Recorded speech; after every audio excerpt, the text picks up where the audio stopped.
Good morning, good afternoon, and maybe for some of the viewers, it could even be a good evening indeed. I'm super excited. First of all, I want to welcome each and every one of you to this very special edition of the Advance Impact Legacy Show.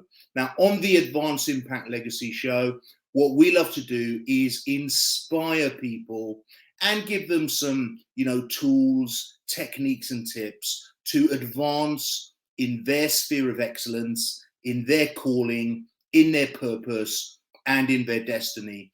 And as they're doing that, we want them to make a wider impact, whether that be a social impact or an impact of a different nature, potentially, and at the same time to create legacy. Now, today, I am super excited because we have somebody on the call, our guest speaker for today, who for me embodies all of those key principles of advancing in his sphere, creating huge impact, and rolling out a legacy. We have the one and only Mr. Mak Singh. We're going to bring him on shortly, but Mak has an incredible background from the early days of breaking records in the British powerlifting, circuits, and getting into the Guinness Book of Records and doing some incredible things, to actually going over to Bollywood, which is the film industry out in India, and creating a name for himself there, many connections, and taking a few roles, to coming back to the UK, branding himself as a serial entrepreneur, businessman, and also coach and trainer. Mak is somebody that gives back to the community and the wider world indeed, and he's also stepped into the arena of politics, where he's doing very well indeed. We've got a lot to hear from Mak. I'm going to bring him onto the screen right now, so warm welcome for my good friend and accomplished businessman and results-orientated professional, Mr. Mak Singh. Hi, Mak, how are you? Hi, Matt. So good morning, good afternoon, and good evening to all the viewers and listeners. It's a pleasure to be on your show, and thank you very much for inviting me. But just for the record quickly, because you mentioned Guinness Book of Records, I didn't make it in the Guinness Book of Records, but due to the unfortunate fact that as a 15-year-old, no one took great attention to. I'm going back a few years ago. So even though I was one of the first teenagers to begin powerlifting in the competitions, as mentioned from the organizers, making records, but there was never recording, unfortunately, in the Guinness Book of Records. So, but like you said, legacy. As we'll talk further on, my son's doing that today. Wonderful. Well, Mak, thank you for clarifying that. We want to be accurate, and I really appreciate you being honest, transparent about that. But I do know that you broke lots of records, and what I want to do is just wind back for the viewers, because I know you really well. But I want to ask you this question that I usually ask all of our guests. First of all, is who is Mak Singh? Where are you from? Where did it start? What were those early sort of defining moments of your childhood? What was all that like? Tell us where you're from and how it all started. Right. Like you said, I'm Mak Singh. I'm from the great city of Wolverhampton. And so I was born and brought up in a small town of Wolverhampton City called Bilston. And my dreams and my visions actually began at the age of 7. As many know around the world, my vision began when I saw the Bollywood actor, the biggest star of Bollywood, I believe, Dharminder. When I saw his film Dharamveer, and I wanted to become like him. And so the power of vision began at the age of 7. And so I told a lot of family members, a lot of people around my circles at the time, that I want to become the next Dharminder. I want to meet him. I want to become him. So, not knowing what a vision board was at the time, Yeah. my whole wall, all my bedroom walls are full of posters of Dharminder. And later on, as I because he was the Hercules, muscular looking guy within in that film Dharamveer, I wanted to start working out with weights. So I got the opportunity at the age of 13, Hmm. and so my bedroom wall was full of bodybuilders, pictures, and powerlifters. And the comical thing there, Matt, I think I've shared with this with you and many others, and when I've spoken stage, is that my grandmother was concerned of having naked bodybuilders scattered all across my wall. You know? But that was my vision, Right. and yeah. So and like I mentioned, we should have a vision beyond what the eye can see, or could see or can Yeah. see at the time. So yeah, so I and concern for my grandmother again at that time. A film came out called Pumping Iron, Oh, and Arnold again is Schwarzenegger, on. right? That's right. So it's a movie based on their Lou Ferrigno, Arnold Schwarzenegger, many other bodybuilders training towards a Mr. Olympia. And I obviously, because I at the age of 13, like I said, I started working out with weights. A world champion at the time, Mr. Dharam Dia, who's a successful powerlifter, but a successful businessman today in the engineering world. And so he noticed my strength, started coaching me powerlifting, a sport Okay. called powerlifting, and I was under his instruction and another individual, Ron Vaughan, who was a Masters world champion at the time. Right. So I had a lot of knowledge given to me and training given to me by them. And yeah, so but going back to that movie, I'd watch it every day until I won the British. So I must have watched that 2,500 times Two and a plus. half thousand Uh, times. yeah, and I was in a different sport altogether, but it was about the victory when I saw Arnold Schwarzenegger win the Mr. Olympia, and he stood there doing this, raising his arms up high like that, and yeah, I could feel that same vibe, and my vision grew even larger then, Right. and my list of goals become larger, like I said, and yeah. But going back to the comical story was. My grandmother would watch. I don't know if anybody's watched the drama series called Neighbours. Um, Yes. Australian, right? Char- yeah, Australian drama Neighbours. And well, at that time, there's the two characters called Charlotte and Scott at the Okay. time, and when they used to kiss on screen, my grandmother used to call me up and say, "Listen, look learn this. Stop watching those naked men on stage on TV." So like I said, sometimes your parents, your family members don't understand your vision, Right. and it happened when in the summer holidays when I went to meet my other grandmother, my mother's grandmother mother in Southampton, in the summer holidays. I'd come back and find that my walls were re-wallpapered, so all those posters torn down. So we have that in life. We find family members, we find friends and people surrounding you who bring your dreams, who tell you that it can't happen. Yeah. Stop dreaming and come to reality. What is reality? Yeah. So and so it became the dream became more to happen for me. I became more hungry to make it happen. So yes, that's a bit of the powerlifting I love, I journey of love, mine. yeah, So I love listening to that, Mac, and hearing those stories. And I can almost imagine your grandmother coming into your room in total shock of, these posters on the wall, and that's really, really classic. So well done for transgressing that, overcoming all of that.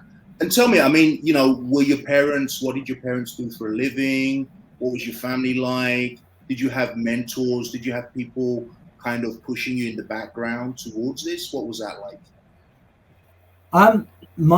My parents were entrepreneurs, or non-entrepreneurs within the Wolverhampton city, probably around the Midlands. My granddad and my grandfather. So they ran grocery stores, DIY stores, and they were developers of properties, and had a large portfolio at that time when I started training. Um, I'm gonna be honest with you. There wasn't big fans. My grandfather and my father weren't really big fans of me weight training, because the whole Asian Indian culture, Punjabi, go to school, Yeah. get an education, and become a lawyer, doctor. So yeah, so engineer. So sometimes I think that could become a curse, especially when you see that your parents are entrepreneurs. My mother ran a shop, and she was hardworking, running that shop, and my father run another DIY shop and run around the property stuff he had to do. And same with my grandfather. So, and I thought they have the financial freedom. So, but they're telling me to get an education to go out and work. So, I'm not saying education wrong. Having wisdom is a massive key in life. Getting wisdom. So I do push education, and I just couldn't grasp the fact that they wanted me to go and work for someone else instead of working for the family business. So yeah. So, but going back to the sport, yeah, that.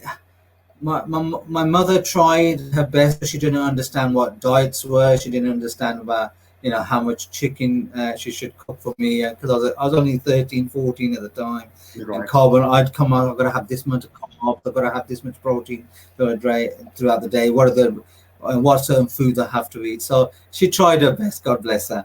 And so yeah, so. And I think the lucky part was because we ran a shop, so access to food was just easy at the time. So right. Yeah. And then I'm guessing do carry on. So I was going to with the hungry part, because I saw my dad and my granddad do business deals, and then my granddad, which I've written about in my forthcoming book, being published, if not late this year, December, early next year. And which we'll talk about on another video show of yours. So I've talked about their journey in the whole business world. And my granddad, he'd have estate agents, he'd have his lawyer, his accountant come to the house, and that was the living room was his office. But he had this presence about him, and they would actually come, and I got to learn, how deals were made and what conversations they had, and I had that hunger, that same desire to wanting to do the same. Yeah. Wonderful. And we'll touch on your grandfather just slightly. I know we'll do another show where we'll go in a bit more deep, because there's a real backstory here. But your grandfather was, I think, the first pioneer from the Indian subcontinent, especially the Punjabi community, to come into Wolverhampton and start doing businesses and stuff like that. Is that correct? Yeah, he's one of the first. There's many others, because he came in. My granddad's journey. He came 1962 as a student here to study Cambridge University. He was a young teacher from Punjab, and he came over under sponsorship from his uncle who's already here. But due to poverty and not able to afford to carry on study at the time, he had to take on a job. Of your neck of the woods in Bedford.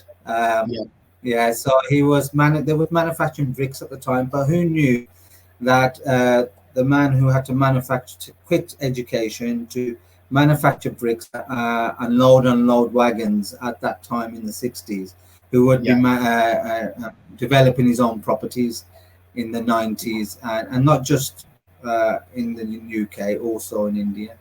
Well, I guess the bricks, down here in Bedfordshire, the bricks were a huge kind of industry, and a lot of migrants came to work there, both from India and Italy. But I guess seeing those bricks going out every day, he knew that property was the place to be, right?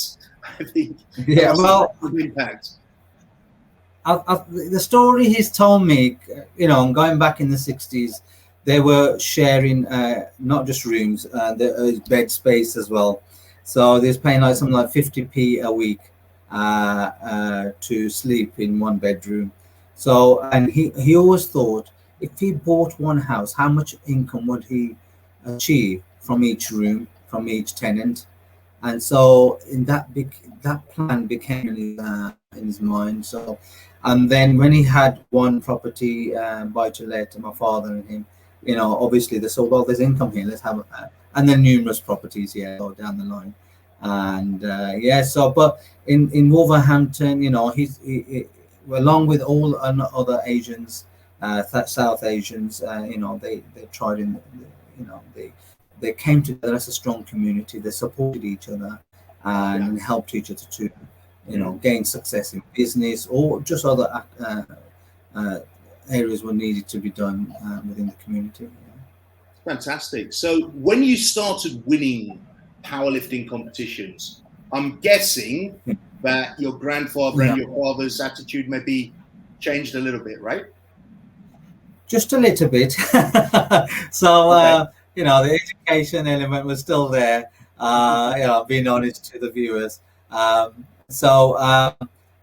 I was announced the strongest 14 and the strongest 15-year-old throughout the UK, maybe the world, and through the research I've done, there was no one at the time in 89, 90 at the age of 14, 15 competing at that time. So,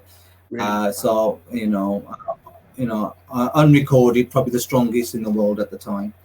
And so yes, they encouraged to carry on. And in the 90s was as many viewers may know, there's a lot of Indian tournaments which take place, and then you have the likes of kabaddi, powerlifting, wrestling, and other sports. So that became like a pride moment for my dad and my granddad, because they would actually and there'd be people from the village who'd be there and saying, "Oh, he's lifting and competing for the village." Yeah, so that was the moments for them. And so, and as time went on, they supported me when I won the British. My granddad actually, my father treated me to a trip all around India at the time, tour India for winning the British Championships. That was the first time I went to India, and I got to tour most of India at the time. Before we get into India, I just want to rewind a little bit. Just get into the psychology of being 15 years old, winning sort of competitions at a world-class level. Because when I was 15, we were just GCSEs, and if we were lucky, we were thinking about maybe there was a party at the weekend, or ice skating, or trying to save some money to go to the cinema.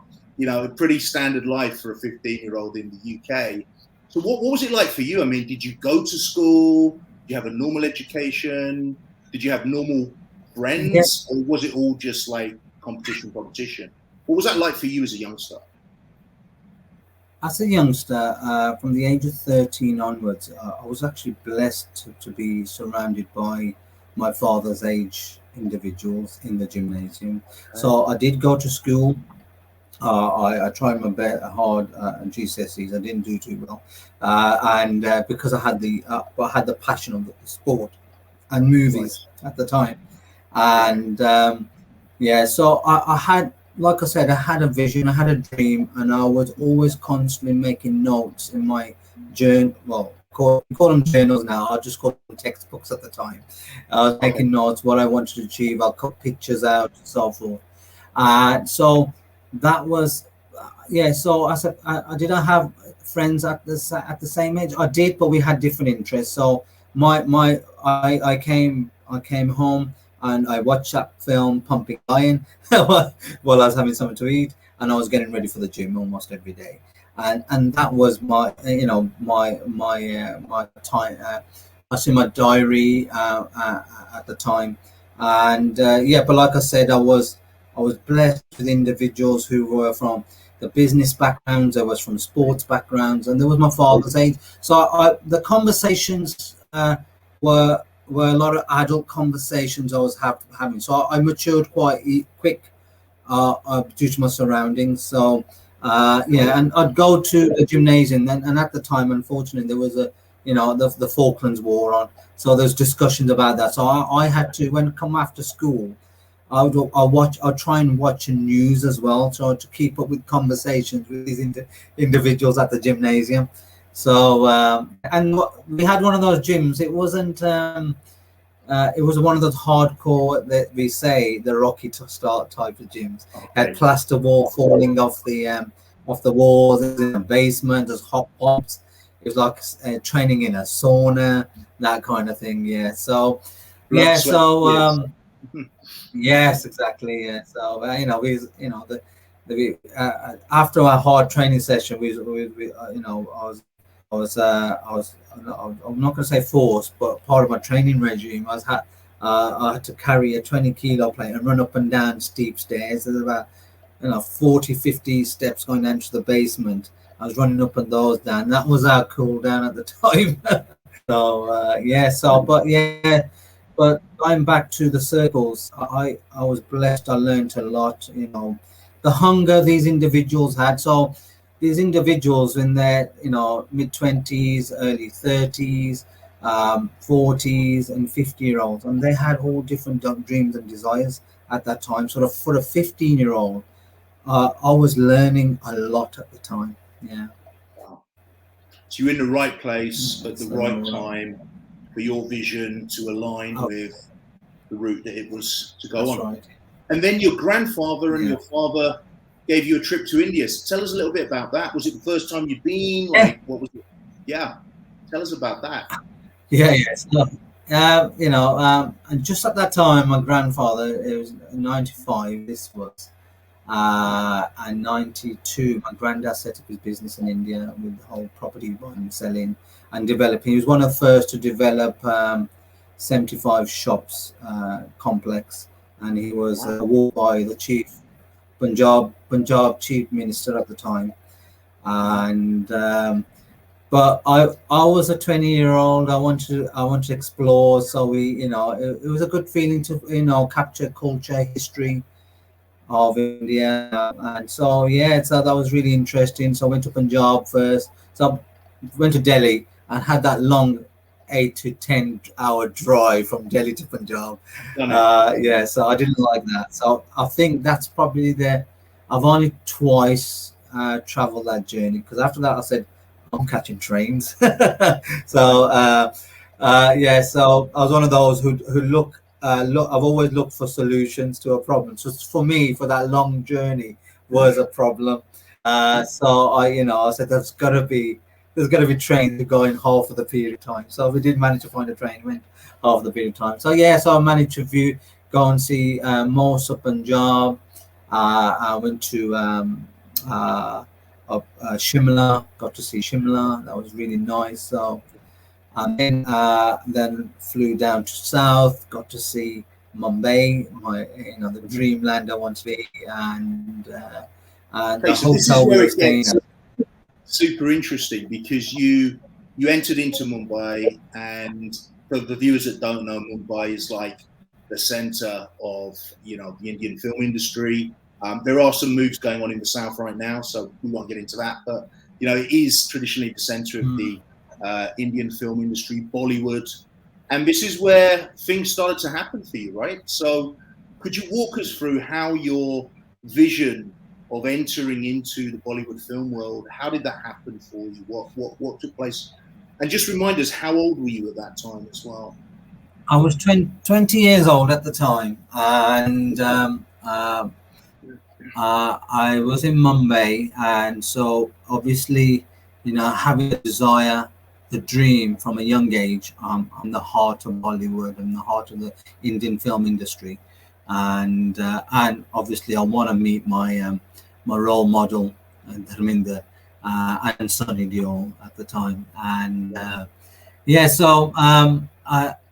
we were there just over a week, and within that week, the hotel we were staying at, there was a film being filmed within the hotel, in the restaurant scene. So that actually brought me closer. So the power of vision gets you closer to your dream, and so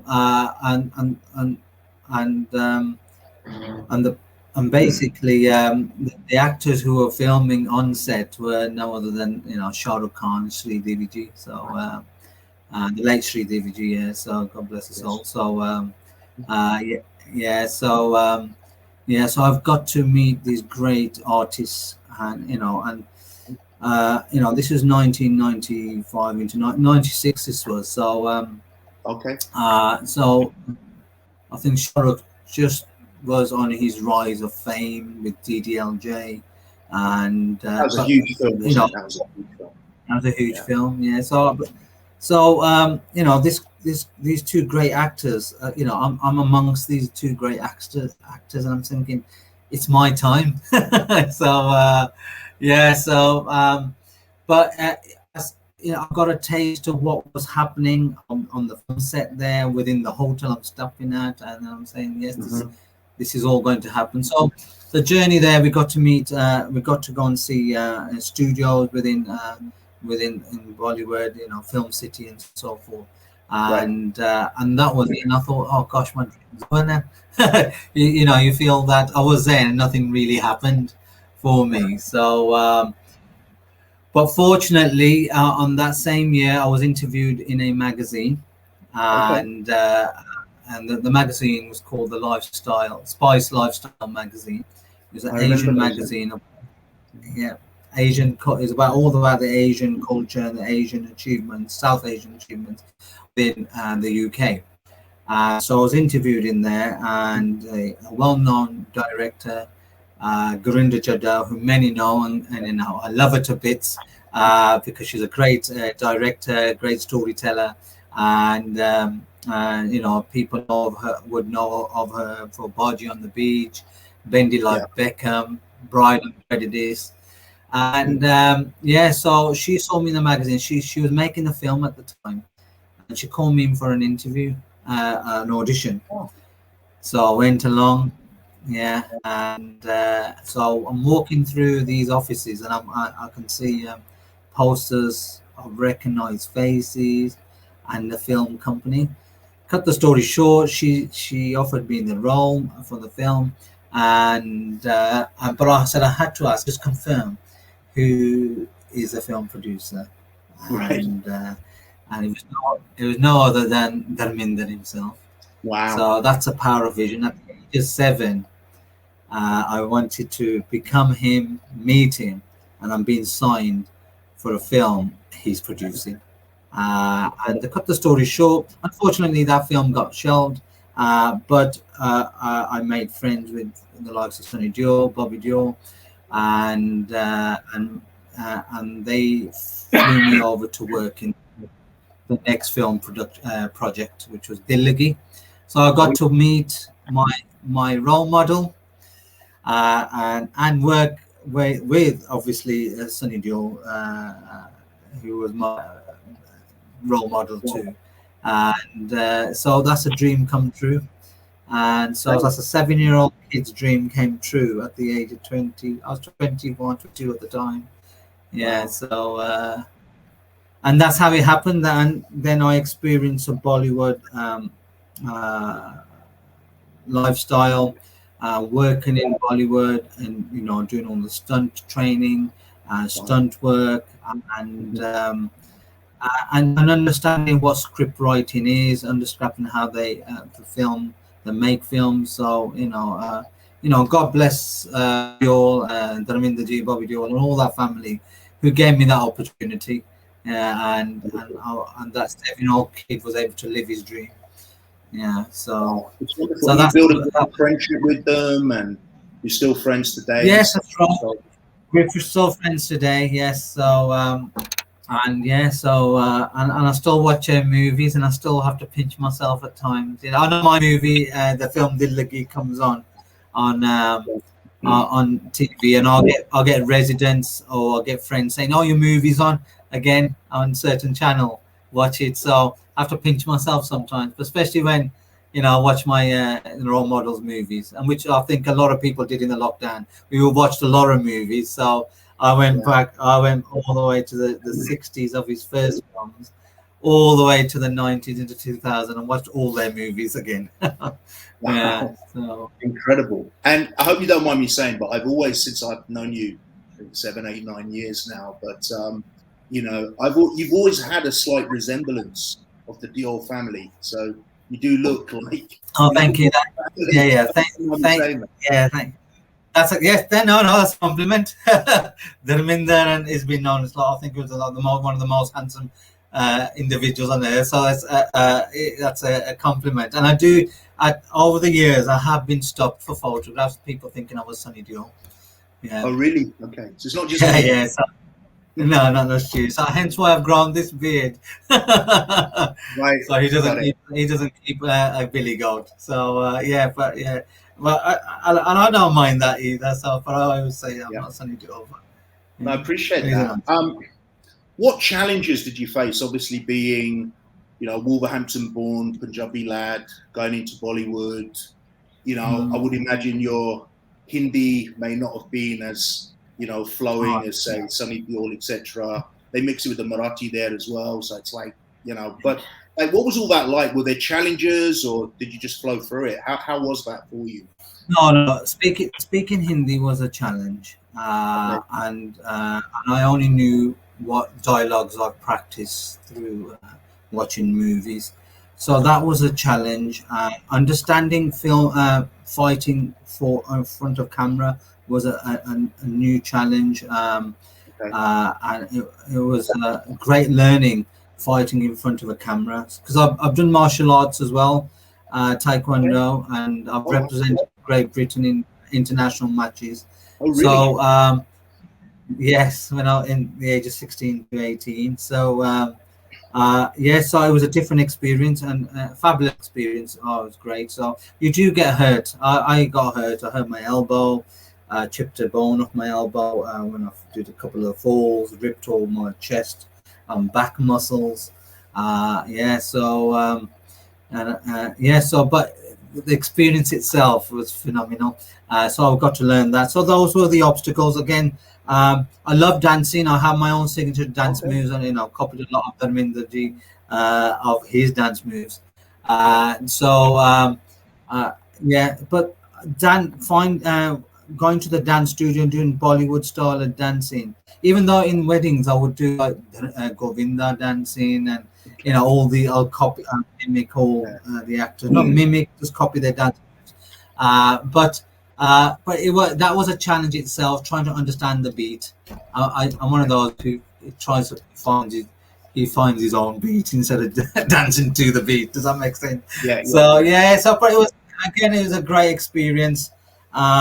Yeah, so but again, understanding and learning the art was just a phenomenal experience. Yeah. Yeah, that journey of that season has been just great. Yeah. And at that stage, I mean, how does the money work? Were you making good money, a lot of money, or was it really just working your craft? How was that kind of played out? It was just learning and learning, working the craft. There's no money to be made. I'm gonna be honest. Yeah. Because yeah. So there was no like any other struggling actors out there. It's always difficult. Being an actor, writer, director. At the beginning is always until you're established. So for myself, luckily, like I said, we had family business background, which I was supported financially, and I had my own gymnasium at the time, so that financially supported me. And I understand what artists go through because I saw that there, Right. and even in these current time in the lockdown, it's been very difficult for the artists, for stage actors, theatre actors. My heart goes out for them because I've experienced it and I've seen it firsthand. Yeah. So, Yeah. but And I know you've don't got a give up. really big. Sorry. You've got a huge heart to kind of give back. First of all, I want to congratulate you on your son, winning the world championships powerlifting following the metal shots in Sardinia, but also your daughter has made some amazing music. But I know you're not just about sort of setting up your own kids. in their creative flow and sport flow. You really want to give back to others that are upcoming and stuff. Would you mind sharing a little bit about that, Mac, as well? Yeah, I'm a great believer that we can and we must give back and try and we've all got time in our lives, a little, maybe a little financial income we can support others, but we all have time. So so going back to the sports days when I ran my gym, I coached and I trained five of the under 21 British powerlifting champion athletes. Oh, wow. And I did programs with the local police to send in, youngsters who are going through crime issues. Let's try and train their mindsets and get them more involved in sports. Wonderful. And but more recently, I get involved with a lot of the community stuff. And God bless the residents and local community. They forwarded me to and nominated me for the BBC Make a Difference Heroes Awards, and I was a runner-up for that. Yeah, but I still carry on giving. Like I said, we all have that hour, 2 hours a week, if we haven't got it a day, to just make a small difference in people's lives. And I enjoy. I've enjoyed that from a young age, and I've seen my granddad and my dad do it. So from their businesses, they funded temples, they funded schools in India and so forth. And I can't. And I said, if I can't do that scale, I can do it on a smaller scale. But it's all about making a difference and impact. Yeah.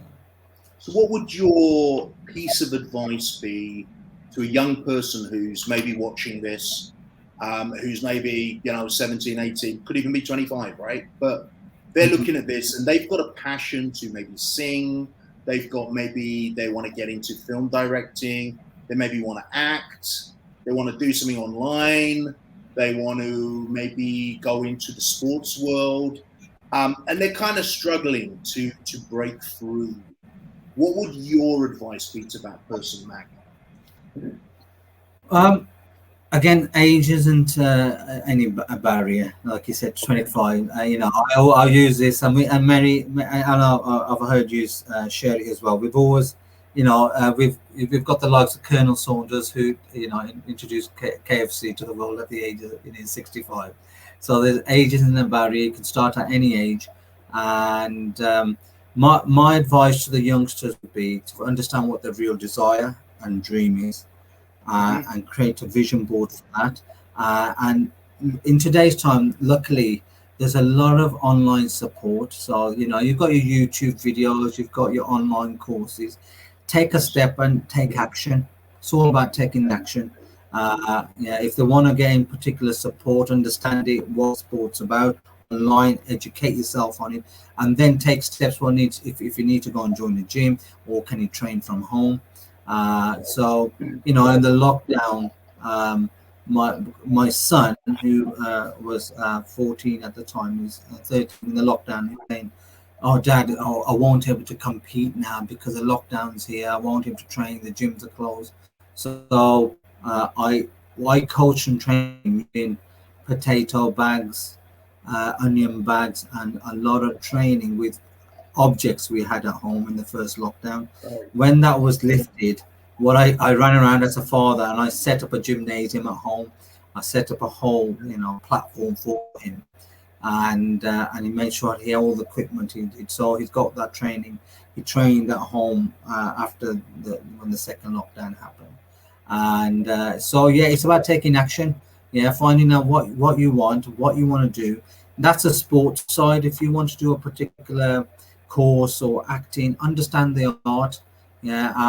I over the years I've got access to people's scripts, and now you can download scripts and understand what the flow of script writing, screenplay writing is about, individual scenes, what's it mean on camera, and so forth. So I learned the whole craft, the art itself, and it's all about basics and learning and taking action. Wonderful. And today's kids, they've got all the support out there. Now that I'm learning, I'm still learning today. My son would share something he's learned off YouTube videos online and say, Dad, I know you did it this way at that time, but Yeah. I today they're advising that we should train like this, we should do our rest periods, percentages, and so forth. So I'm learning as well. So we're always learning and adapting to Absolutely. what works. And it's wonderful to hear. And just for the viewers, please follow Mac. When we post a video on YouTube, we'll have all his links in the title. But you can see on the screen, he's got his own website. He's on Instagram. He's on FB via a page. Now he is busy, so you get a response when you get a response. But do follow him because he puts some incredible stuff out. And what I do want to talk about briefly as well is you're now sort of moving into directing, script writing. You've made a few short films, haven't you, Mac? Is that the next stage of the Mak Singh empire? Yeah. The last 6 years, as you know, and you mentioned, I've been one of the city councils, a politician, and that's always been my desire. And it was I had images of certain politicians on my vision board 20 years ago, and I just wanted to make an impact, and I just wanted to make a difference to the community. I'm not don't wear the politician hat. I just want to make a difference in the community. And that's why I took on the role. And over the last 6 years, I made differences within the community. The residents have appreciated it. So the residents are the ones who put me forward for that award from the BBC Make a Difference Heroes Award. They've named me the community man.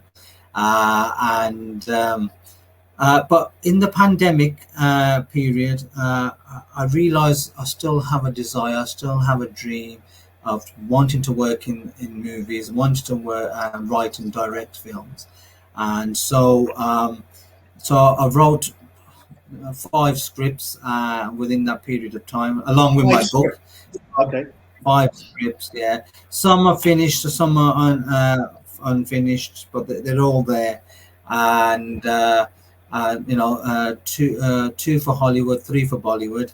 And so I realized, this is what I really want to do. Yeah. As much as I love making a difference in my community, impacting making it and being there for the residents, we all have our own desires and dreams. So, and I feel this is a season coming close to that. I want to start working on that area as well. So I've been in discussions with other production companies from Canada, the States, and India, as you know. And so we're hoping that things will move forward in the new year with that, if not before then. So that's what I have been doing, and that's what I'm looking forward to in the near future, as well as supporting my children in their sports. My daughter in a singing career. Even though she's, yes, that's it. Even though she's studying, and her dream is to also become a professional. In the have a profession in the medical field to create medicine to help heal, which will heal people. And so that's basically that's a plan moving forward. Yeah, that's wonderful. And you've also, there's a big sort of spiritual background to you as well. You've really kind of taken a spiritual path, and I know you speak at churches and in many different places, and you kind of share, your faith, which is really important to you, don't you, as well? Very important to me. So people questioned over years how you had a strong desire to work in movies, sports, but now you're known as an evangelist, a born-again Christian, as a world seat, and I'm a believer of Christ. So I have a testimony which I can share now or can share in the future videos. But I went through a physical injury. where the Lord healed me, and I gave up all my dreams, all my uh, goals. I wanted to follow Christ, understand about the God who healed me, and understand the Word of God, and I wanted to do the same for others. So the past Right. 17, 18 years, that's what I have been doing, sharing the gospel, and just telling the world. But as you know, Mac, the Word says that the God puts desires in your heart, and He wants to give you desires of your heart. So my desire is to work in movies again, and have an impact in the community. So and He's giving that now, and I'm moving forward towards that. But what I felt though, over the 17 years, I felt the gospel has been a great guide to my life. You know, be my health, my relationship, my career, business, my relationship with the world, even finances, investments. It's been a great vehicle, a great tool of education. And people say, "Oh, it's a 2,000-year book." When I say no, read the content. You can apply that today in today's time. Yeah. So yes, I'm very passionate about faith. Yeah, no, that's really wonderful, and I really am in agreement with you, because we had a meeting in Birmingham, myself, Mac, and a Bollywood personality that we won't mention right now, and they were talking. I went and got the coffees, and they were talking sort of script writing and stuff, which is way over my head. And this Bollywood personality, he was just like, man, your creative flow, and it's just in you, Mac. I could see it, right? It's just, I could see it. You were just coming out with stuff, and he was so impressed. So when it's in you, it's in you. It's not going anywhere. You've got to release it and express it. And I really take my hat off to you, Mac, because you've had your hands or your feet in different arenas, but you've always held to that vision, and I think that is beautiful. It's wonderful, and you've always moved forward. There's been setbacks. You got injured. You had setbacks when your film got shelved. I'm sure there's many setbacks, but you've kept aligning to that vision and moving forward. We've got about sort of 5-6 minutes now, and I'd really just like to hand over to you, Mac, to just share anything that you feel is relevant to share. We really, on this show, we just want to inspire people from different backgrounds to live their life to its full potential. And what do you want to share with the viewers? Yeah, like I mentioned earlier, seek wisdom of the area you to be. Get as much as knowledge you can, and take small steps, baby steps towards it. But the key here is taking action. So even being a politician, an evangelist, like you mentioned, I still had the dream and wanted to work in Bollywood, wanted to work in the movies or Hollywood. I wrote scripts in the lockdown. I wrote ideas, and I still communicate with my friends in Bollywood. I said, "What do you think of this idea? What do you think of that idea?" And I wrote songs. I like writing songs. So I wrote songs, and so I carried on and understanding what's working today, understanding what's the media about today. So so like we a couple of projects we spoke with your Bollywood connection, it's that type of writing is in today's time. So I came away from that meeting thinking, oh, I need to change that style of writing for today's audience. So so I made loads of notes on that. But my key advice is to take action. Whatever your desire, your heart, in the Latin form, as you know, Matt, that desire means of the Father. So for me, for anyone I'm speaking to, is that God's put that, Father in heaven's put that desire in your heart for a reason, and that's your talent. So understand, your talent, your why, what is your real purpose on this earth, and what is your craft? Because I know a lot of guys. I was speaking and slightly coaching a guy a couple of weeks back. He works in a tire company. There's nothing wrong working in a tire company if that's your calling. But he's very creative on the marketing side, on marketing ideas for businesses. And I said, you're in the wrong area. This is where you need to be.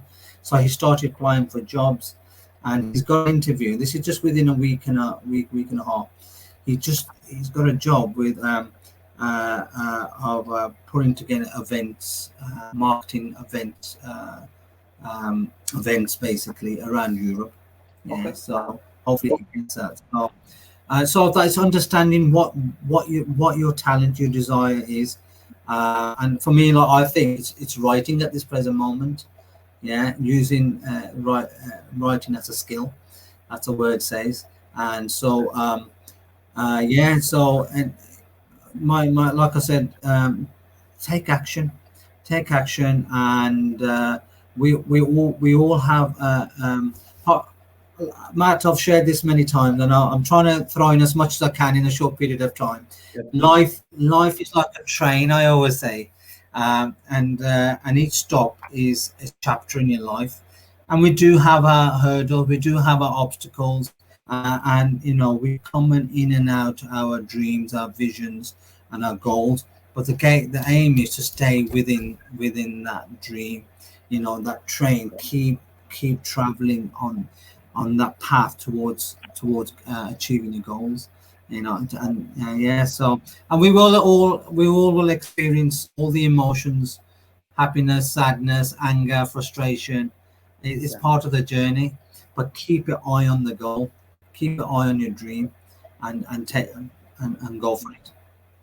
I'm getting inspired myself here, Mac. So I really appreciate you. We're going to bring you back, as you know, because there's more kind of stories and depth of the journey that we can dig into. But I really want to appreciate you, first of all, for spending the time. I know you're incredibly busy in politics and business and your script writing, because I know you zone out into creative flow for that.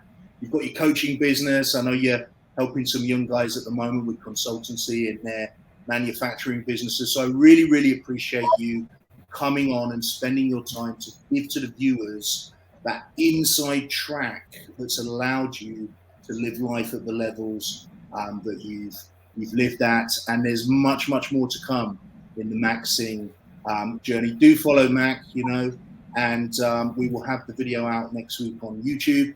So do follow him and get to know him, more and more. Thank you, Mac. Really appreciate you indeed. Thank you very much. And God bless all the viewers and the listeners, and I hope it's helped. Just go out, take action, and live your dream.